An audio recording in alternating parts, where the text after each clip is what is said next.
दीपा गरोवर जी।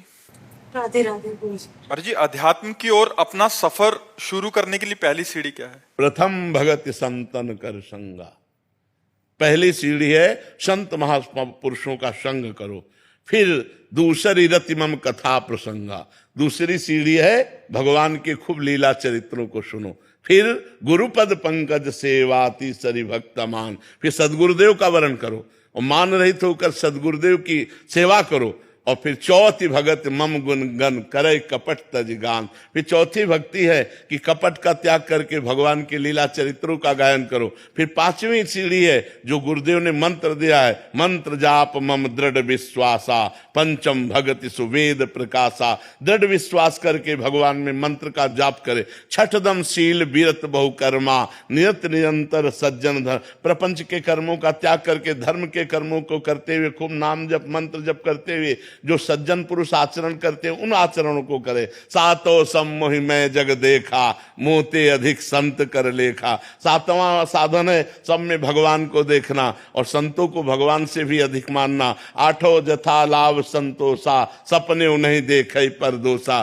दूसरे का दोष दर्शन देखना, दूसरे की निंदा करना, ये सब छोड़ दे और निरंतर समभाव से रहते हुए जैसे भगवान रख रहे हैं उसमें संतुष्ट रहे। नवम सरल सब संचल ही ना मम भरोसे ही हरस न दीना। नवम है सरल स्वभाव रहे, न मन कुटिलाई, बहुत धैर्य गंभीर स्वभाव वाला हो, दृढ़ भगवान का भरोसा हो, भगवान की प्राप्ति हो गई। प्रथम भगति संतन, प्रथम शुरुआत होती है संत संग से। राहुल शर्मा जी इंदौर से। राधा वल्लभ श्री हरिवंश महाराज जी। गुरुदेव भगवान, मनुष्य अपने जीवन में कर्म करने के लिए विवश है तथा मनुष्य द्वारा जो भी कर्म होता है चाहे कर्म करने के लिए विवश नहीं है, कर्म फल भोगने के लिए विवश है। नवीन कर्म करने के लिए स्वतंत्र है। पूर्व का जो किया हुआ कर्म शुभ और अशुभ है अवश्य में वो भोक्तव्यम। कृतम कर्म शुभाशुभम।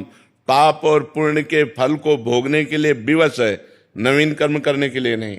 नवीन कर्म वो अच्छा से अच्छा कर सकता है, बुरा से बुरा कर सकता है, उसको छूट है। अब जो कर्म करोगे उसका परिणाम आपको आगे मिलेगा।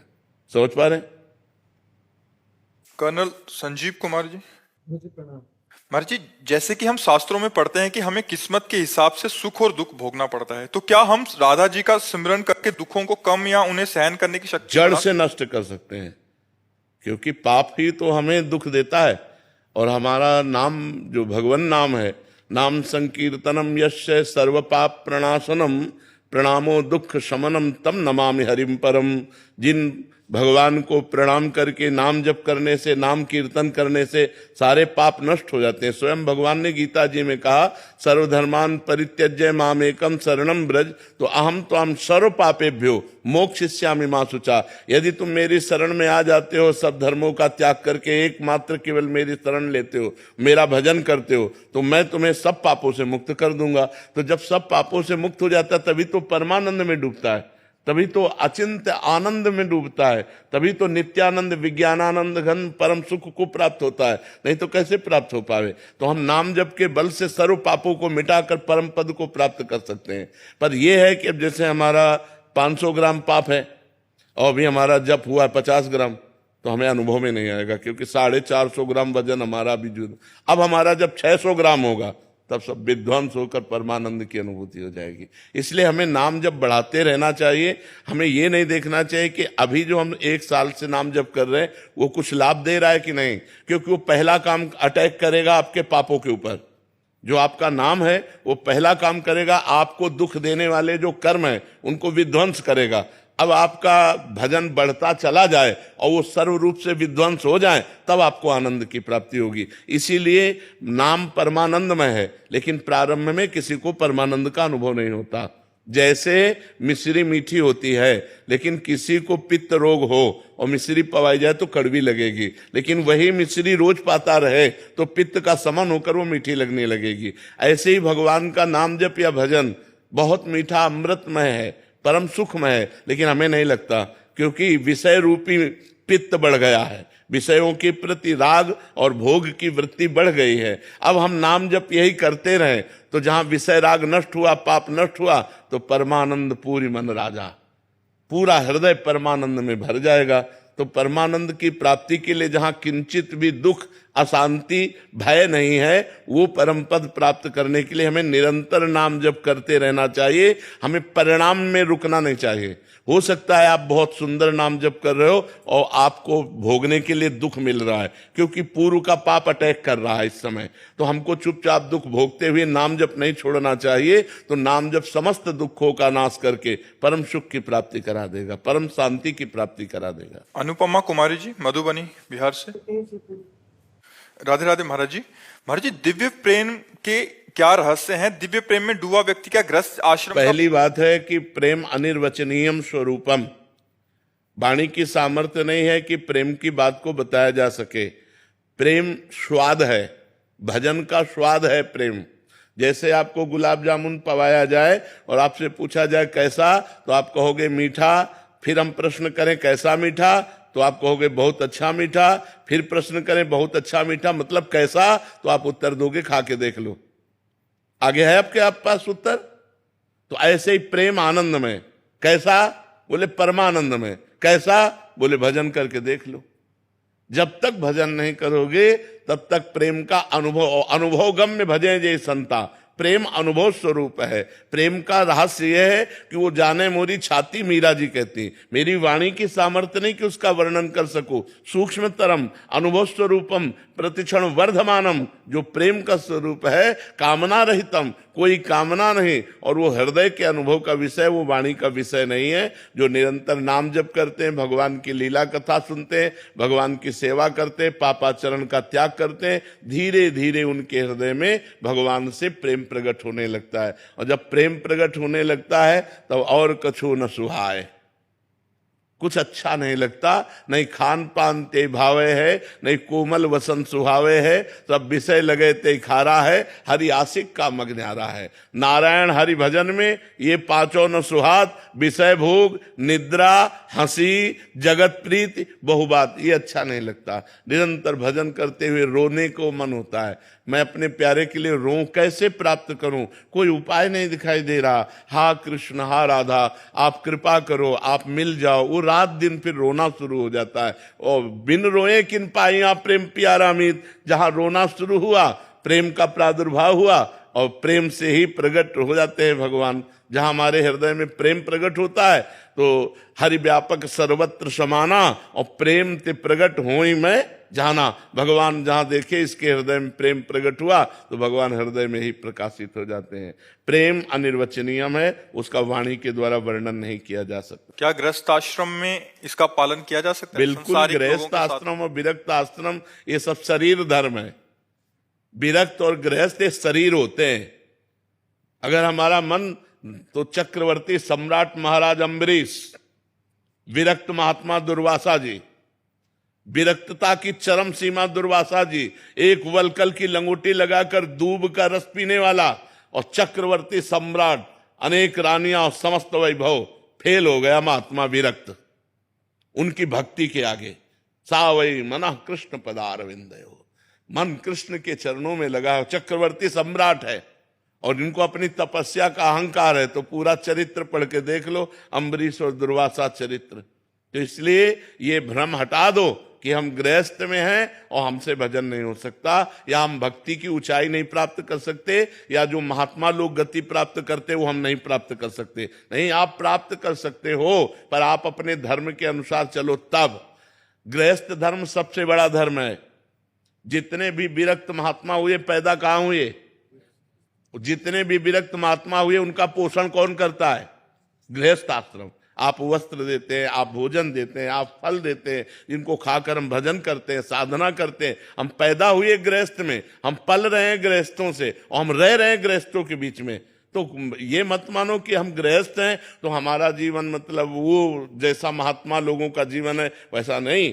एक महात्मा मांग करके खाता है तुम्हारे घर से, और तुम उसको खवा कर भजन करते हो, और वो तुमसे मांग के खा के भजन करता है। इसी में देख लो कौन श्रेष्ठ है। तुम उसको खवा करके भजन कर रहे हो, बस भजन की खास बात है। वो अकेले खा करके भजन कर रहा है, तुम पूरे परिवार का पोषण करके समाज को लेकर के भजन कर रहे हो, तुम्हारा महान धर्म है। बस चूक ये हो जाती कि गृहस्थ धर्म में रहते हुए पापाचरण और आसक्ति इतनी प्रबल है कि भजन करना बड़ा कठिन है। अगर ये चूक सुधार लो तो आपको भी वही गति मिलेगी जो एक महात्मा को गति मिलती है, वही आपको गति मिलेगी। पूजा जी बेंगलोर से।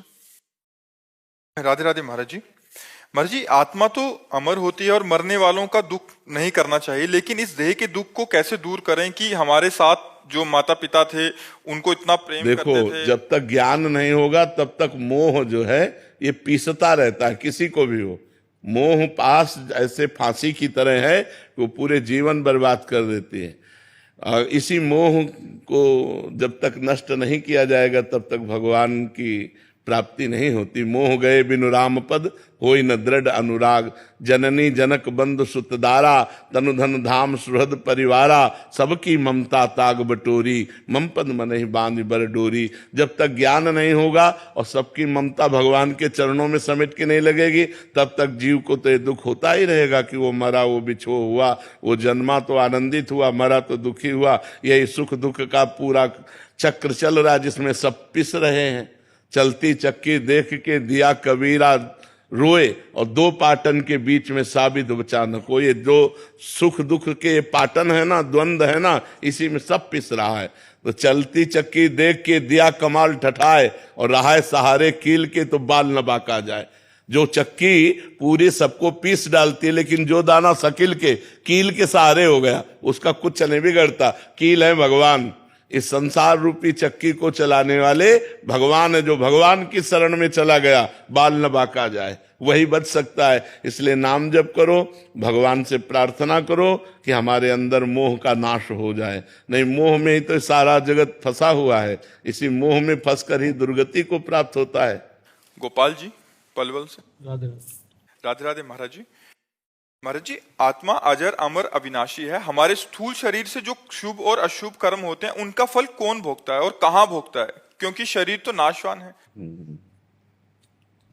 स्थूल शरीर, सूक्ष्म शरीर, कारण शरीर और तीनों शरीरों को प्रकाशित करने वाला आत्मा अब अपने स्वरूप को भूल करके अंतःकरण के मैं धर्म में, अंतःकरण में चार धर्म है। संकल्प विकल्प करना मन का कार्य है, निश्चय करना बुद्धि का कार्य है, उस विषय का चिंतन करना चित्त का कार्य है और क्रिया को स्वीकार करना कर्ता भाव अहंकार। ये अंतःकरण धर्म के अहंकार में आत्मस्वरूप भ्रमित होकर के स्वीकार कर लिया और वो देह भाव को प्राप्त हो गया। जैसे आप अपने को देह मानते हैं, अगर कह दें कि मैं देह नहीं मानता तो देह के सुख दुख का आपको अनुभव होता है।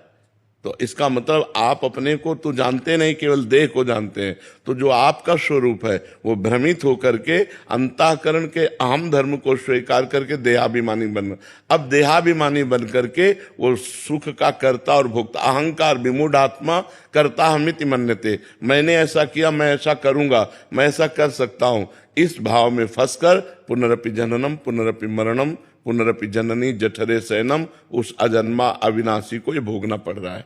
बस यही शुद्ध ज्ञान हो जाए तो मोक्ष को प्राप्त हो जाए। अब ये ज्ञान प्राप्त करने के लिए साधना आवश्यक है। जैसे दूध में घी है पर दूध में पूड़ी नहीं पका सकते आप, उसके लिए प्रक्रिया है। दूध को गरमाइए, फिर दही जमाइए, फिर दही मथिए, फिर मक्खन निकालिए, फिर मक्खन तपाइए, तब जाके घी निकलता है। ऐसे ही परब्रह्म परमात्मा सर्वत्र है, आप भी वही स्वरूप हैं, पर उसके लिए साधना करनी पड़ेगी। तप के द्वारा जब अंतःकरण पवित्र होगा तो आप साक्षी भाव को प्राप्त हो जाएंगे। आपको पता चलेगा कि मैं अलग हूं और ये सिस्टम अलग है प्रकृति का। ये प्रकृति का सिस्टम है, जो आप परमात्मा स्वरूप होकर भी प्रकृति में आसक्त हो गए तो आपकी दुर्गति हो गई। अब अनासक्त होने के लिए आपको साधना करनी पड़ेगी, भजन करना पड़ेगा, तपस्या करनी पड़ेगी, तब आप अपने स्वरूप को प्राप्त होंगे। समझ पा रहे आप? सूरज जी। राधे राधे राधे महाराज जी। महाराज जी, मानसिक दीक्षा का क्या स्वरूप है? मानसिक दीक्षा किसकी होती है? जब हम किसी महापुरुष में अत्यंत आसक्त हो जाते हैं और वो प्रगट में नहीं होते हैं, तब वो आकर के मानसिक दीक्षा देते हैं। जब हम जैसे भाई जी महाराज, रामकृष्ण परमहंस जी, बड़े दिव्य महापुरुष, हमारी आस्था हो गई और हमारी दृढ़ आस्था कि हमारे यही गुरु हैं, और हम अंदर से पूर्ण मनोयोग से उनका ध्यान करते हैं तो हमारे मन में जागृत हो जाएंगे और मानसिक दीक्षा देकर हमारा कल्याण कर देंगे। समझ पा रहे हो? वो दिव्य महापुरुषों द्वारा होती है।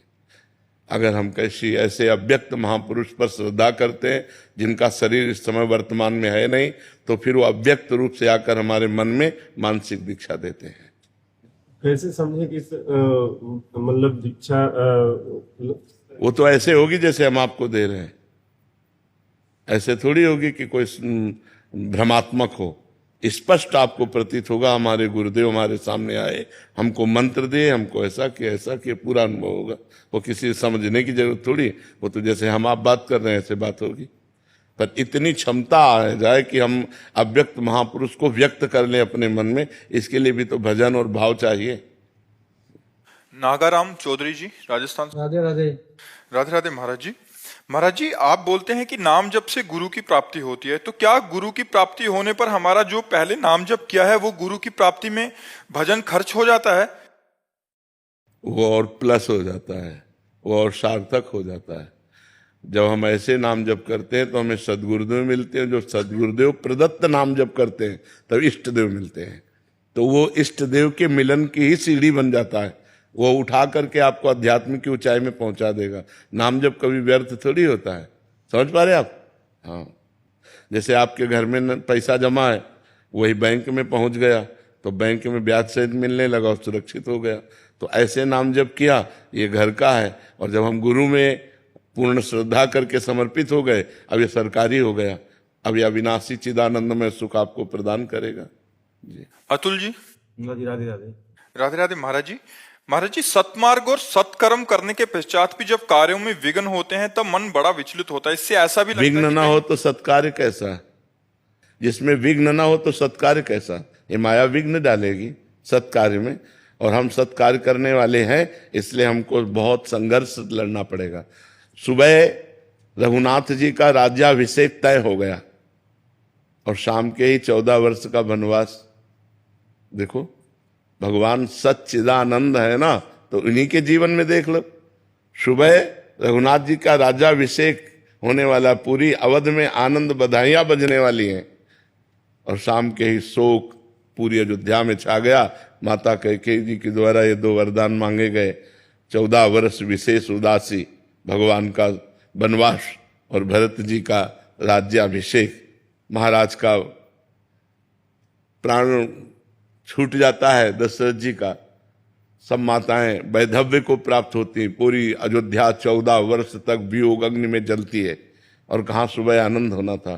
तो भगवान ने अवतार लेकर ही हमको शिक्षा दी कि मृत्युलोक में मानव जीवन संघर्षमय है, इसमें हमें लड़ना पड़ेगा। विपत्ति, अपमान, असफलता, इनको रौंदना पड़ेगा। तपस्या के बल से, भजन के बल से, तीर्थयाटन, जन समुदाय की सेवा, इन पवित्र कार्यों के द्वारा हम बलवान बने और इस माया के द्वारा दिए हुए विघ्नों को रौंदे और फिर निकल। ये तो विक्षेप पड़ेगा। हमारी किसी पूजा पाठ की त्रुटि से तो नहीं ऐसा? नहीं, ऐसा नहीं होता। ये माया का कार्य है। माया स्वयं अपना स्वरूप प्रकट करती है जब, तो 3 गुण है, सतोगुण, रजोगुण, तमोगुण, और यही कोई न कोई रूप रख करके विक्षेप पहुंचाते हैं हमारे मार्ग में। तो हमको नाम जप के द्वारा, अध्यात्म के ज्ञान के द्वारा, उसके द्वारा पहुंचाए हुए विक्षेपों से आगे निकल जाना है। बड़े बड़े सिद्ध संतों के जीवन में विक्षेप हुए हैं, तो फिर अपने लोग तो साधारण जीव हैं, बड़े बड़े सिद्धों के जीवन में विक्षेप पहुंचे हैं। तो हमको चिंता नहीं करनी, हमें संघर्ष करना है, हमें हारना नहीं, निराश नहीं होना, उदास नहीं होना, और ये निश्चय रखना है इसी जन्म में हम माया पर विजय प्राप्त करके भगवान को प्राप्त करेंगे, क्योंकि हम भगवान की शरण में हैं, भगवान का नाम जप करते हैं। ये निश्चय कभी बदलने ना पावे, ये निश्चय दृढ़ रहे, भगवान का भरोसा दृढ़ रहे और भगवान का नाम जब चलता रहे, आप विजय को ही प्राप्त होंगे। भगवान को अधीन कर लेता है भगवान का सुमिरन करने वाला। सुमिर पवन सुत पावन नामू, अपने बस करि राखे रामू। तो जिसके अधीन भगवान है, फिर उसका कौन बाल बाका कर सकता है। मुख में हो राम नाम, राम तेरे हाथ में, बंदे तू अकेला नहीं, राम तेरे साथ में। राम हाथ में हो जाते हैं तो अखिल कोटि ब्रह्मांड नायक भगवान तुम्हारे हाथ में हो जाएंगे यदि नाम जप करोगे। मुख में हो राम नाम, राम तेरे हाथ में, बंदे तू अकेला नाही, राम तेरे साथ में। बस विधि का विधान जानी, हानि लाभ सही, जाहि विधि राखे राम, ताहि विधि। बड़ा आनंद का मार्ग है जी। वंदना उपाध्याय जी। राधे राधे।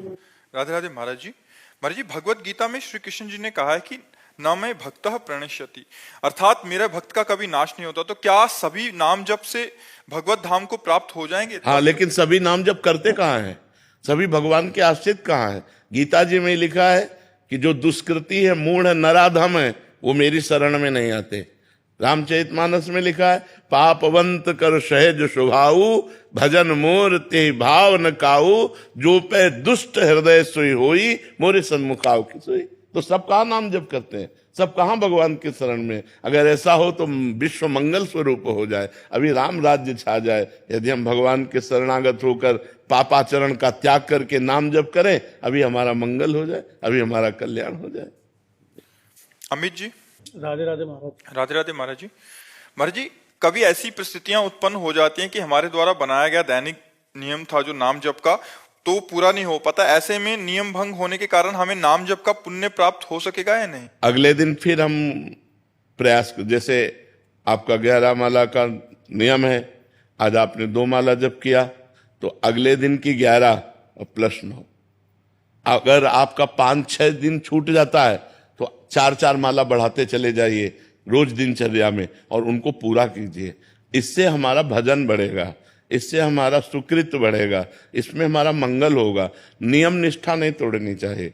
मतलब किसी समस्या में हम फंस गए, अब 10 दिन हमसे हमारी दिनचर्या नहीं हो पाई, तो अब हम 11वें दिन, मान लो 11 माला, तो 11 माला और 5 माला एक्स्ट्रा करते हैं। अब तब तक हम 5 माला एक्स्ट्रा करते चले जाएंगे जब तक हमारा 10 दिन का वो पूरा कवर नहीं हो जाएगा। ऐसे भजन किया जाता है।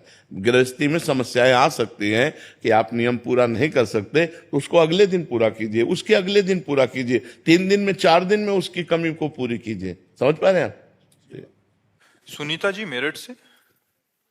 श्री हरिवंश महाराज जी। महाराज जी, अगर भगवान के समक्ष किया गया संकल्प पूरा ना कर पाए तो प्रभु क्षमा कर देते हैं? अरे हम बच्चे हैं, हमारा क्या संकल्प?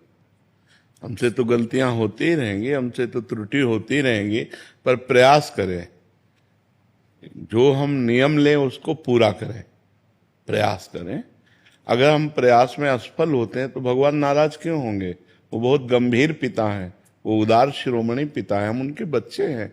बच्चों से त्रुटि हो जाए तो पिता नाराज थोड़ी होते हैं। वो तो बहुत बड़े हैं, बहुत कृपालु हैं, बहुत उदार हैं। पर हमें चाहिए कि हम जो नियम लें, जो संकल्प करें, उसे पूरा करना चाहिए। ऐसे सहसा संकल्प नहीं लेना चाहिए, लेकिन जो संकल्प ले उसे पूरा करें। अगर नहीं कर पाते हैं तो भगवान से निवेदन करें, प्रार्थना करें कि प्रभु हमें बल दो, मैं उस संकल्प को पूरा करूं। बकाया उसमें कोई हानि नहीं है कि कोई हानि हो जाएगी। वो मंगल भवन अमंगल हारी है, वो कभी अमंगल तो कर ही नहीं सकते जी। राम चौधरी जी।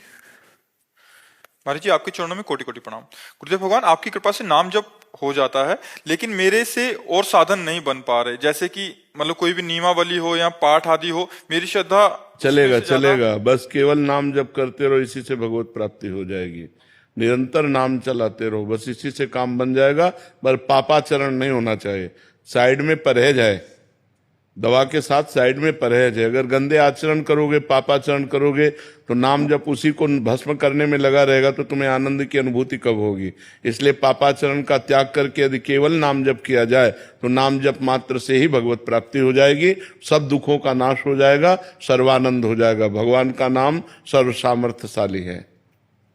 हर्षिता।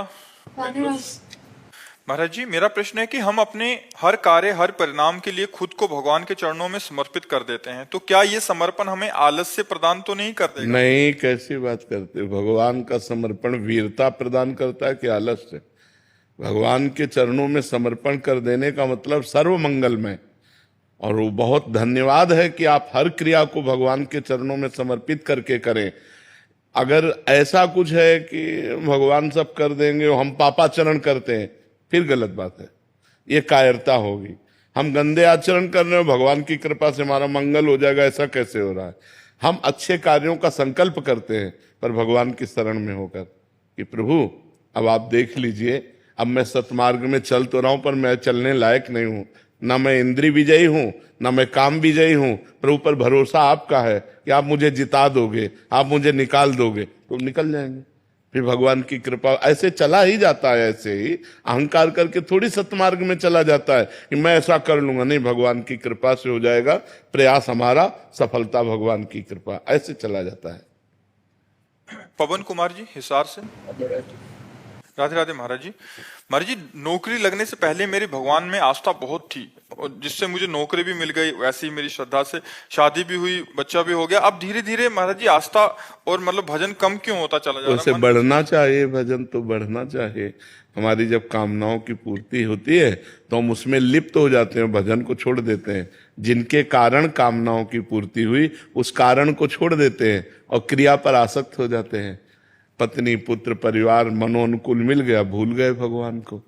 इसलिए हमें चाहिए कि हम अपना भजन और बढ़ावें, क्योंकि ये चीजें स्थायी नहीं है, ये स्थायी नहीं है। नौकरी भी छूट सकती है, पत्नी भी पधार सकती है, पुत्र भी पधार सकता है, आप भी पधार सकते हैं। ये मृत्यु लोक है, नाशवान है। फिर क्या हाथ लगेगा?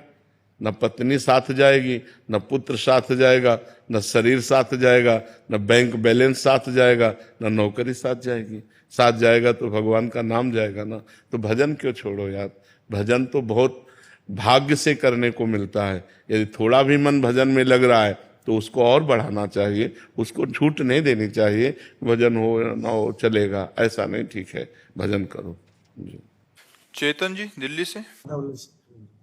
राधे राधे राधे महाराज जी। महाराज जी, आप कह रहे हैं कि आपने किसी को कंठी माला का फल बताया और पहना दी, बाद में उसने उतार के महाराज जी मांस मदिरा खाने लग गया, तो महाराज जी उसकी दुर्दशा तो है, मेरे को तो पाप नहीं लगेगा महाराज जी, मैंने तो उस समय। वैसे हमें लगता है ये क्रियाएं अपने द्वारा नहीं होनी चाहिए, अपने को समर्थ नहीं समझना चाहिए, ये संतों के द्वारा होनी चाहिए, गुरुजनों के द्वारा। कोई ऐसा भाव दिखाई देता है तो हम किसी संत के पास ले जाते हैं, उसकी सामर्थ्य से उसका कल्याण होगा। अब हम कंठी माला उसको पहना दें, ऐसा ठीक नहीं है। किसी संत के हाथ से कंठी माला पहनवाएं तो भगवान का संबंध, भगवान की प्रार्थना से वो निर्वाह हो जाएगा। अभी आप में खुद सामर्थ्य नहीं है, आपने कंठी माला पहना दी, उतार के फेंक के मनमानी आचरण करने लगा, तो फिर ठीक नहीं है। महाराज जी, मैं वृंदावन आता हूँ ना, तो कहते हैं कि आप वहां से कंठी माला ले। ऐसे कंठी माला कोई ऐसे खिलवाड़ चीज है क्या? कंठी माला तुम्हें पहनना तो किसी संत की शरण में चलो, वो अपने हाथ से कंठी माला दे, तब धारण किया। ऐसे थोड़ी बाजार से खरीदा पहन लिया, ऐसे तो ऐसे नहीं। ये भागवती का तभी उसका कल्याण नहीं हुआ, तभी वो फिर अपने गंदे आचरणों में चला गया। नहीं, कंठी माला का प्रभाव है, जिनके गलों में कंठी बंध गई, हमें लगता है कि वो जीवन में शराब नहीं पिएंगे, मांस नहीं खाएंगे, गलत आचरण नहीं करेंगे, डरेंगे कि हमने कंठी बांध रखा है, डर लगता है। जैसे कंठी बांधे ना तो डर लगता है कि यार हम तिलक लगाएं, कंठी बांधें, भगवान के विरुद्ध आचरण कैसे करें। लेकिन जो मनमानी, तो फिर बाजारू तो बाजार से खरीद लिया, पहन लिया, उतार दिया, फेंक दिया, कोई मतलब नहीं। रिश्तेदार है, बरसले से कंठी माला पहनी, 2 दिन बाद उतार दी। हाँ, वो संसार के ऐसे। मरीज को भगवान का स्वरूप मान करके सेवा कीजिए और नाम जप कीजिए। जितनी प्रवीणता है, अर्थ की प्रधानता न रख करके जन सेवा की भावना से आए हुए मरीज पर भगवत भाव कीजिए और खूब सेवा, इसी से भगवत प्राप्ति हो जाएगी। आपने बोला था कि वो जो राधा जी का 28 नाम लेना है, तो घर से निकलते पहले 28 नाम लेते हैं, और वो जो 5 भक्तों का नाम लेते हैं। बहुत सुंदर। कभी एक्सीडेंट नहीं, पक्का। भक्ति भक्त भगवंत गुरु चतुर नाम बपु एक, इनके पद बंधन के नासत विघ्न अनेक। जिते विनायक शुभ शुभ विघ्न करे नहीं कोई, विघ्न करे नहीं कोई, डरे कलिकाल कष्ट भय, हरे सकल संताप, हरि नाम जपत जय। उसकी कभी पराजय नहीं हो सकती। हाँ, खूब मंगल में। ये मोदी जी के भाई हैं, इनको दर्शन की बहुत अभिलाषा बहुत थी। सुंदर।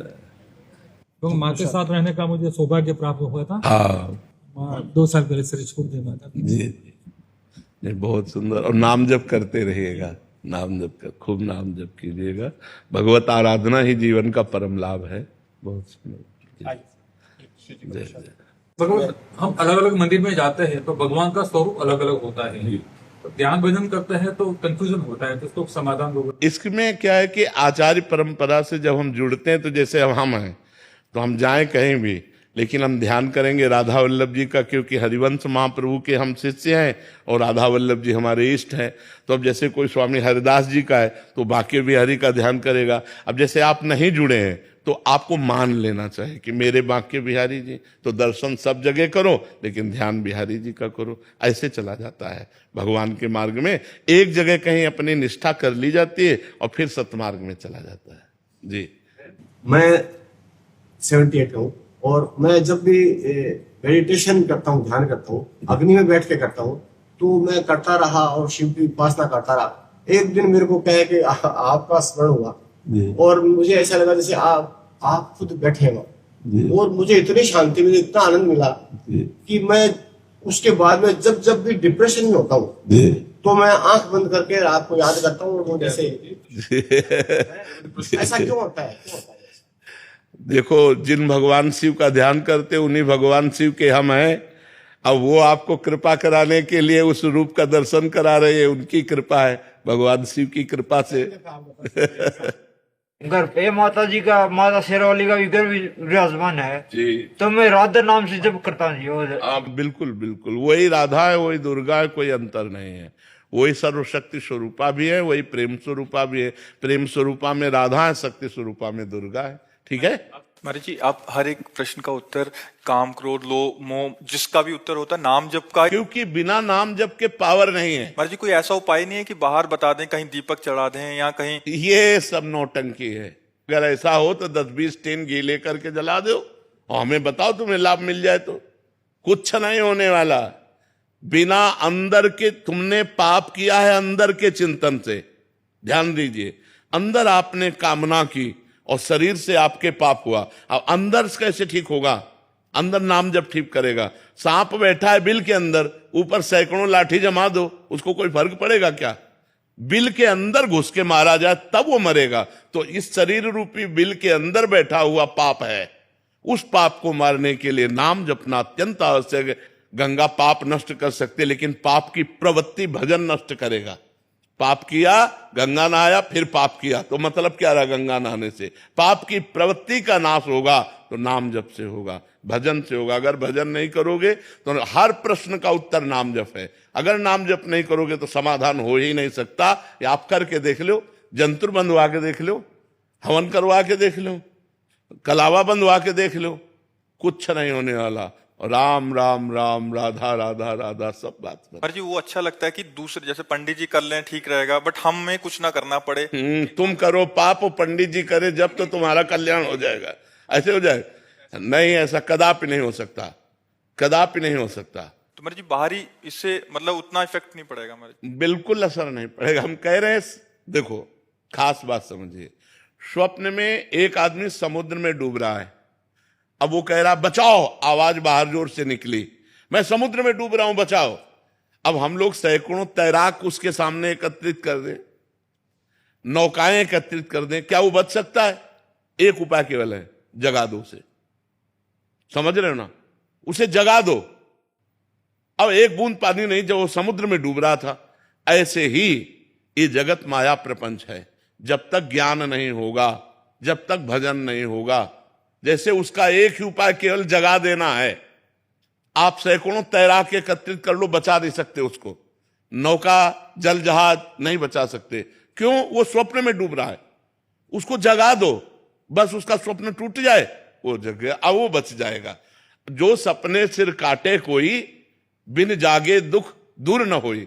ऐसे ही जब तक आपको ज्ञान नहीं होगा तब तक आप रोते रहोगे इस जगत के मोह में, राग में, काम में, क्रोध में, लोभ में। थोड़ा दान पुण्य किया, थोड़ा पाप नष्ट हुआ, फिर पाप किया, फिर इससे काम नहीं बने। काम बनेगा पाप की जड़ का नाश हो, और पाप की जड़ है पाप की प्रवृत्ति। उस प्रवृत्ति में जब तक ज्ञान नहीं जागृत होगा तब तक बात नहीं बनेगी। इसलिए खूब नाम जप करना अत्यंत अनिवार्य है। महाराज जी, और कैसे पता लगेगा कि हमारे पाप नष्ट हो रहे हैं और हो गए हैं?